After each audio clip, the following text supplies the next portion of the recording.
Morning world, and welcome to Wednesday 16th November and the day that Auntie comes to visit.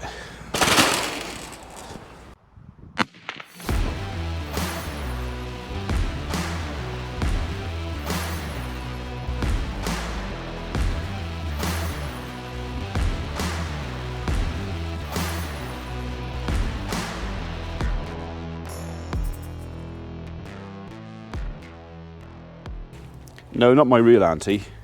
Auntie as in BBC. They're coming to visit. I'll tell you all about it. So basically the crux of the matter is, a couple of weeks ago I had a phone call from something called Bloomberg News, and they asked to interview me with reference to YouTube, the farm, how it's affected life on the farm, the financial benefits, all sorts of stuff, and I agreed to that interview and did it, and they printed it, and it was okay. You know, it was no great reveals in there, nothing that you lot don't already know. But the BBC had decided that maybe that was interesting and that they could do it as well. So, but this time in front of a TV camera instead of just a telephone interview. So yeah, I'm a bit nervous about it, I will admit. I've never been interviewed on radio before, but never on TV. So this is a new one for me. So anyway, they're coming, well, in a couple of hours. So I'm not going to do anything particularly special. We did put a bit of clean stone around yesterday because it was a bit mucky in places, just to keep people's feet clean. I don't know what they're going to be wearing on their feet. I'm hoping they're bringing wellies. I don't know. I would normally give these guys a bail because they're getting pretty slim in there now, but I'm hanging on until TV get here because they might want to do a bit of video of me putting a bail in the feeder. They might want to have some, I don't know. I honestly don't know. Don't worry, they're not going hungry. They've got another bail in the feeder at the other end, and they're quite happily munching on that. Well, they're still picking through this. It would have been quite nice if we'd had a new calf this morning, but I don't think the cattle are going to. I don't think they're going to cooperate. I'll just check the field, make sure nothing's dropped a calf out there. No, only thing out there is a buzzard. Nice to see it all green again. Okay, we're going to get on and do a few little bits and bobs jobs, and then have me breakfast, go and make sure Mrs. P's okay. She is out of hospital, she is home, she is still very poorly. That is a story maybe for another day. But if that story is to be told, then she will tell it, not me. We'll see. One day maybe you'll find out. Right, I'll push that up. Check that over there. Yeah, not too much to do so far. Ant is here. Right,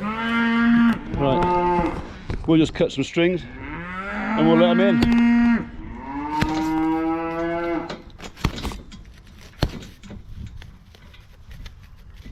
Just a knife to cut.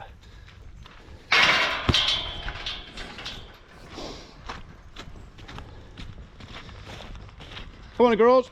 Come up. Come on up. Strange man in their yard. So, come on up. Come up. Come on. Breakfast. Come on up. It's all strange though, rather than being here, yeah. Come on, girls. Come up. Come on. So something's.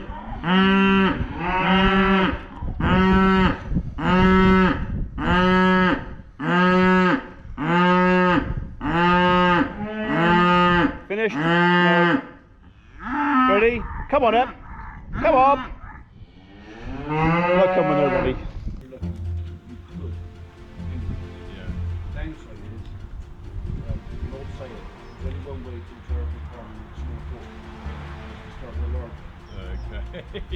So it is Yes, pink it was blue, orange. so because well, I made a right mess of my yard. Yeah. Clean up a little bit of stone in to make it look pretty. You did that just for us. It's all the Well, I didn't know what you were wearing. You know, coming from the yeah. town, you might have been wearing, you know, your leather Suede shoes. Yeah, loafers. yeah. You might have had your Crocs on or something. Metropolitan types. Yeah. I definitely know. Who knew? So, but I'm not giving up the camera. That's my first love. YouTube is still a hobby, and we work for County Council, District Council, not so much District Council now, but all town councils. So we need every day. It's got that feel it's going to rain in about 10 minutes. Yeah. Well, I think we're going to miss the worst of it. Oh, good. Okay. Yeah. All right, Patrick. How you doing, mate? Says, yeah, I'm all right. I'm not coming in today. So you're a bit of a Johnny Morris, though. You get used to.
Love it.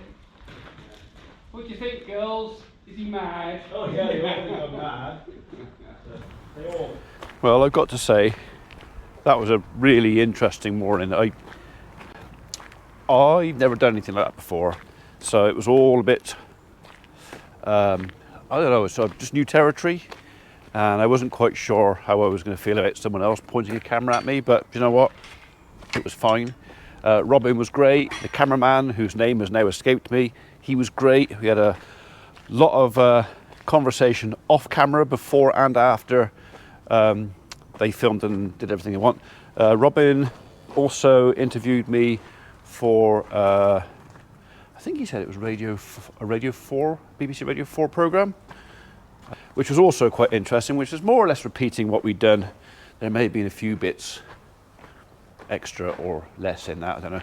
So I think the radio programme might go out tomorrow, which would be Thursday the 17th. I think it's early in the morning. Yeah, so I'm just going to push it up for you, all right? I think what we'll do, maybe tomorrow, well, it depends if you eat enough, the strawy bits that are left, I'm going to chuck in the bed, and you can eat them in there, and I'll give you a nicer bailout here. How's that? Hey? That sound like a plan? Sounds like a plan to me.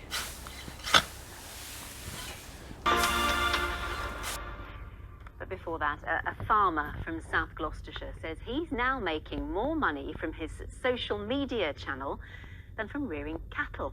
Ian Pullen started making videos about farming for his family, but they soon proved really popular online. Robin Markwell went to meet him.